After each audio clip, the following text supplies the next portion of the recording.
I came up with the idea of FreeCom after I was living almost over 4 years during the Syrian crisis.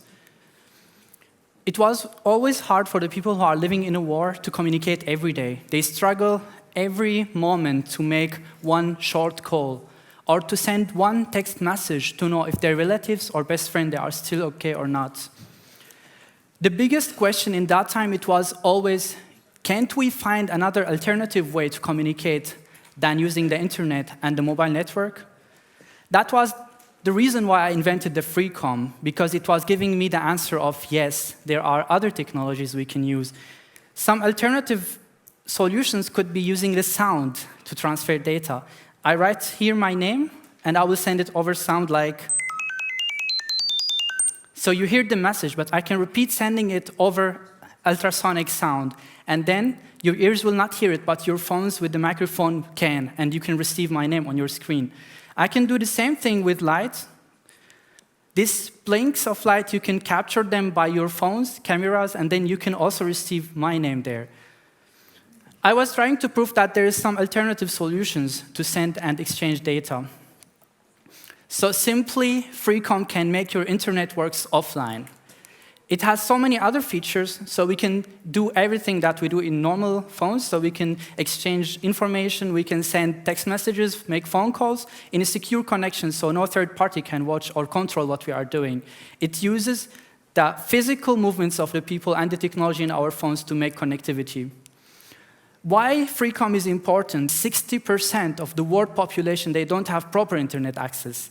So it means maybe they have internet for 5 minutes a day, or maybe 1 hour, or maybe at all, maybe. So I will try to explain more in details how FreeCom works. It has two important features. The first is broadcasting the messages, and the other is creating the network. FreeCom basically tried to use all the available technologies in the phone. So it used the Wi-Fi direct and the Bluetooth to create the network. It uses the light and the ultrasonic to broadcast the information or the urgent news, and NFC to share the information when two persons are in contact. So if I have 3 devices, the first one will broadcast the information to the second, which will broadcast it as well to be received by the third.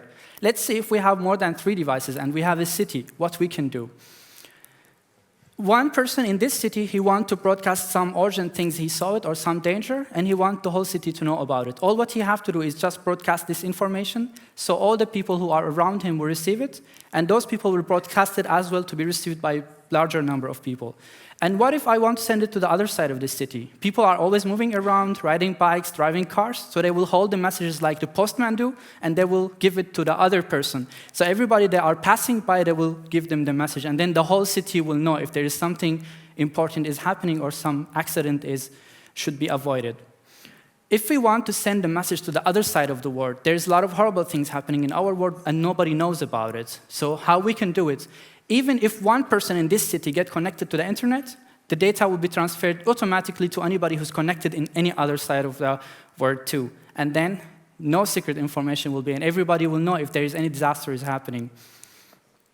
The other feature is creating the network. I tried to implement a small disaster situation. So we have this lady, and she wants to send a message to know if her son in the school is still fine, for example, an earthquake. And she can do because no internet or mobile network is available.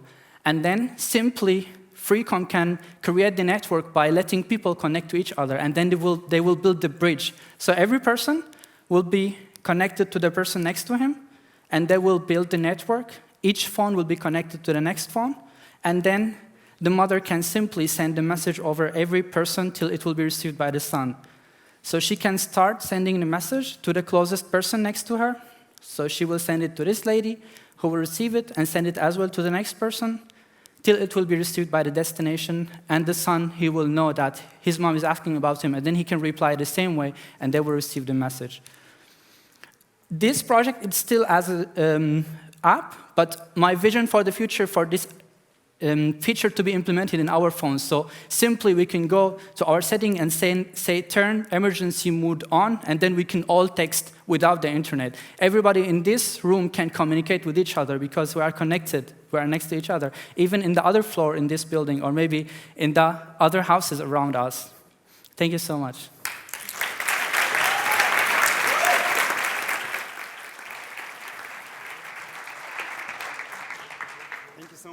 presentation. And now questions. Yes, please. Georg. Oh, question. Yeah, very impressive.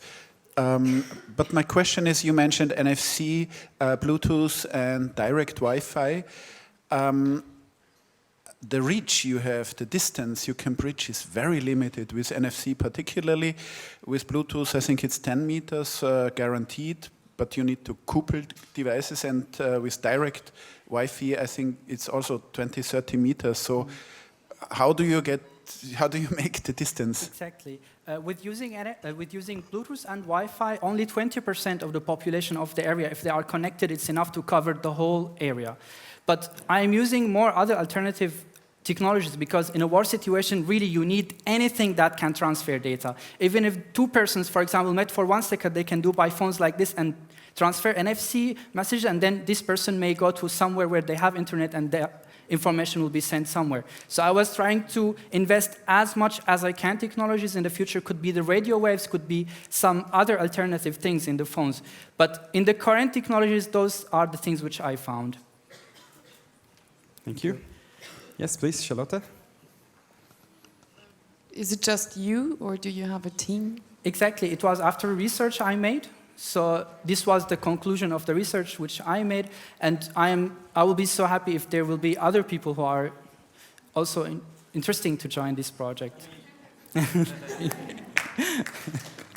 Thank you.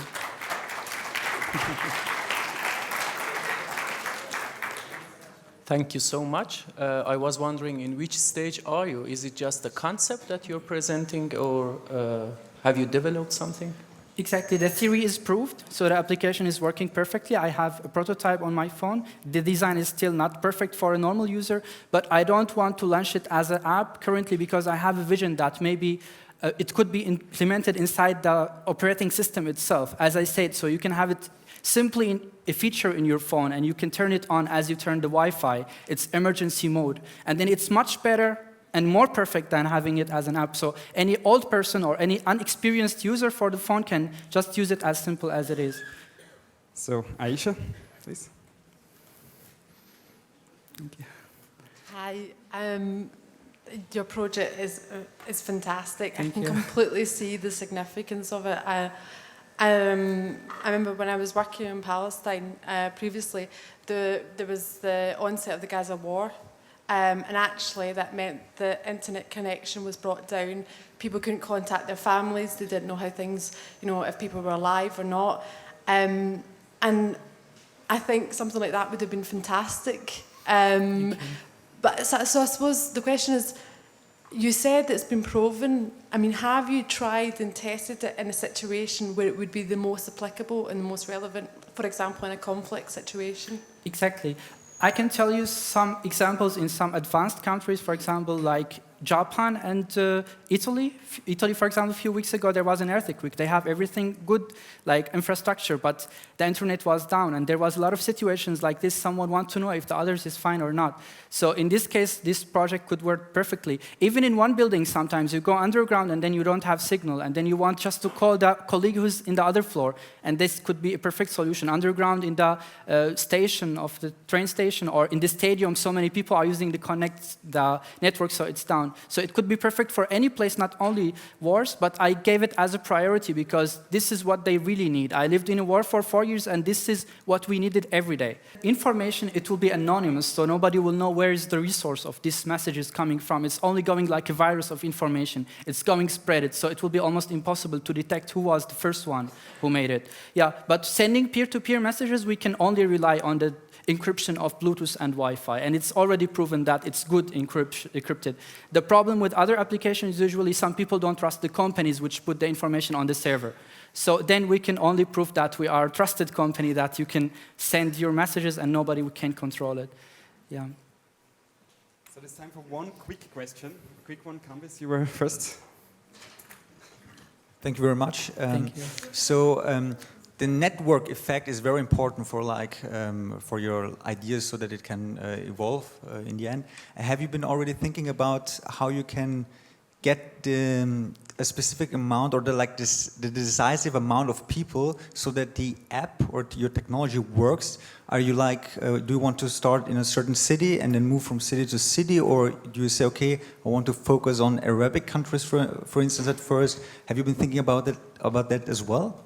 Yeah, I think it will be more spread whenever people will need it more. For example, I can expect firstly the people who are living in wars, they will use it because they are really in need for such a technology to use. And then it will be like followed by some other countries where they have maybe not proper internet access, which really 60% of the world population. And then it can be used even in the advanced countries, like underground or in some, or for example, one person here in this hall can have internet and all of us can send some urgent news with him. So it could be used almost everywhere. So one internet provider here can open his phone and all of us can use the internet. So it could be used in so many other ways.